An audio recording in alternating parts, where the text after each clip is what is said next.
En la reflexión de hoy seguiremos profundizando en el pasaje bíblico de Génesis capítulo 7, versículo 12.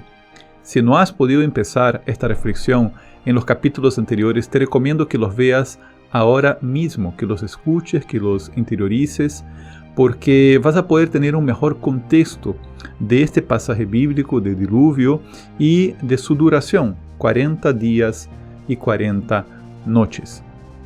Prepara tu Biblia, tu cuaderno de apuntes. Yo soy Ricardo Braz y te doy la bienvenida a más un episodio de La Cuaresma con la Biblia.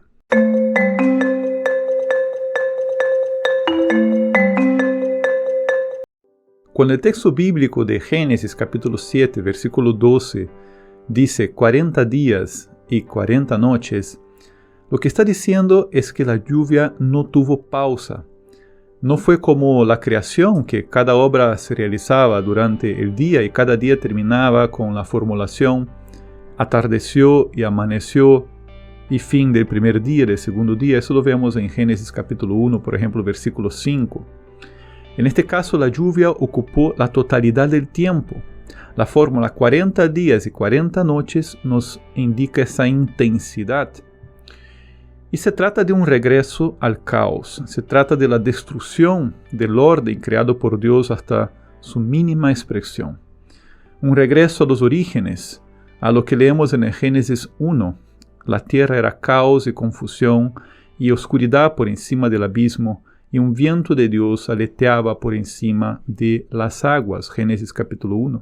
Se trata de un proceso intenso y dramático de regreso al estado original de caos y destrucción de la primera obra de Dios, un proceso de cambios y transformaciones, donde predomina el agua, que al mismo tiempo que trae la muerte, posibilita la vida, el nacimiento de una nueva creación, una nueva vida. Entre las aguas navega una semilla de vida, el arca en medio del caos, el arca de Noé, así como el Espíritu aleteaba por encima de las aguas en la primera creación. Esa semilla de vida permitiría la construcción de un mundo nuevo, de un nuevo comienzo para la humanidad. Aquel tiempo de intensas lluvias representa un ciclo necesario para que se generara el cambio. Ya sabemos que el número 40 porta la idea de un ciclo completo de transformaciones, de cambios que abarcan la totalidad del tiempo y del espacio hasta lograr una meta, la armonía. El mundo destruido por el diluvio había perdido la armonía tras el pecado, tras la desobediencia de Adán y Eva. En los 40 días de catástrofe y caos empezaba a ocurrir una gran transformación. Todo empezaba de nuevo. Noé es bendecido como un nuevo Adán. Él ve desfilar delante de sí a todos los animales y les da abrigo. Como un nuevo Adán, Noé recibió la tarea de hacer crecer y multiplicar la vida sobre el mundo. Eso lo vemos en Génesis 9, versículos 1 y siguientes. El arco en las nubes, que lo leemos en Génesis capítulo 9, versículos 14 y 17, sería el signo de un nuevo pacto, de la nueva unión entre Dios y los hombres, de esta alianza entre el cielo y la tierra. El ser humano recuperaba el temor de Dios. Los animales volvían a estar sometidos a los seres humanos. Dios empezaba a recuperar su soberanía en el corazón del hombre. Esta jerarquía se restablecía y traía paz y armonía. Y al leer el relato del diluvio en los días de hoy, tenemos ya un contexto teológico bastante amplio, que es toda la historia de la salvación. Y Cristo es la clave de interpretación de toda esa historia. La obra de Cristo, especialmente su muerte y resurrección, nos permite ver realizados los signos del diluvio. En el eterno presente de Dios, lo que ocurrió en el pasado todavía sigue ocurriendo hoy en su sentido espiritual. En el pasado, los hombres tuvieron a Noé, el hombre justo, que les hablaba de la salvación. Ahora tenemos a Cristo, el verdadero justo, capaz de presentarse ante el Padre como sacrificio por nuestra salvación. Él es nuestro Salvador. En el pasado, Noé es el resto de la humanidad justa. Cristo representa el resto fiel de Israel, el pueblo de Dios.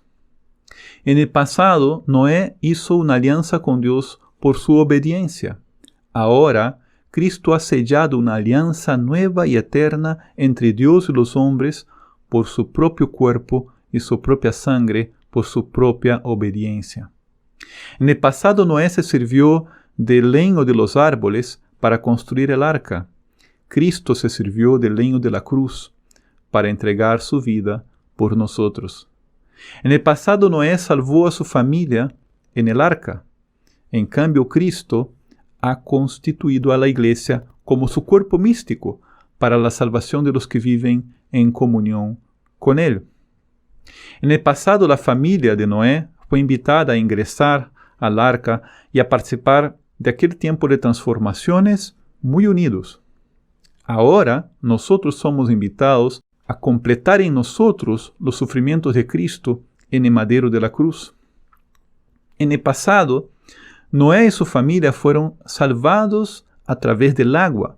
Y como dice San Pedro en su primera carta, capítulo 3, a esta agua corresponde ahora el bautismo que nos salva.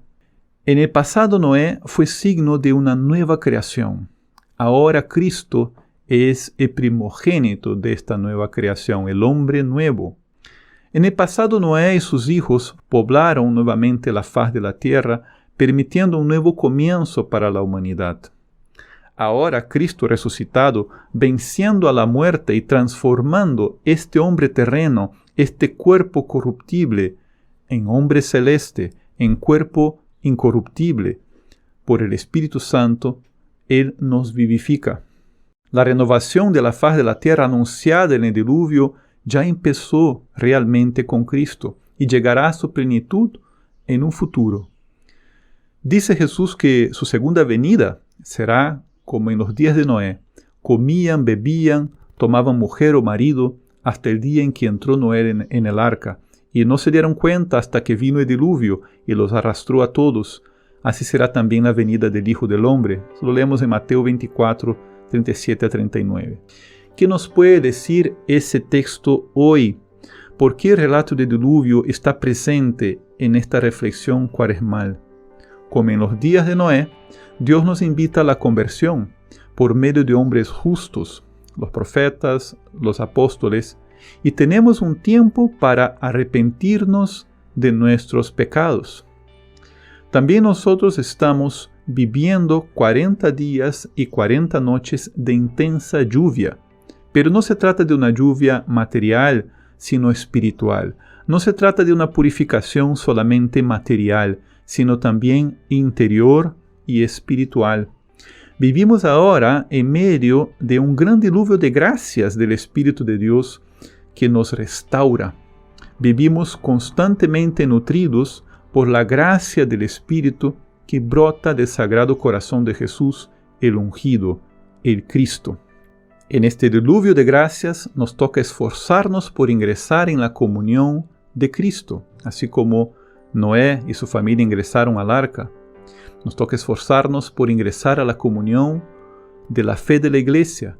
Nos toca vivir el combate espiritual para dar muerte al hombre viejo que vive en este cuerpo mortal hecho de polvo, para dejar que el hombre nuevo viva en nosotros, dejando que este cuerpo corruptible se transforme en cuerpo espiritual incorruptible. Desde ese punto de vista, la Cuaresma es por lo tanto un tiempo de diluvio, de cambios, de transformaciones. Cada cristiano debe buscar quitar la vestidura vieja del hombre pecador que le vuelve impermeable a la gracia. Cada cristiano debe buscar ser permeable, dejarse mojar, dejarse empapar por esta lluvia de gracias del Espíritu Santo.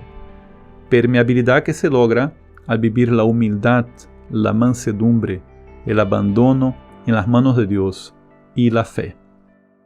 Esta ha sido una reflexión breve y sencilla sobre la Biblia. Si quieres profundizar más sobre el tema, será necesario que sigas estudiando y ores con la Biblia. Seguirá esta reflexión en el siguiente episodio, pero antes que te vayas te pido que valores lo que has escuchado, lo que te he entregado, que compartas en tus redes sociales, que te suscribas y actives la notificación para seguir recibiendo más formación y contenidos valiosísimos sobre la Biblia.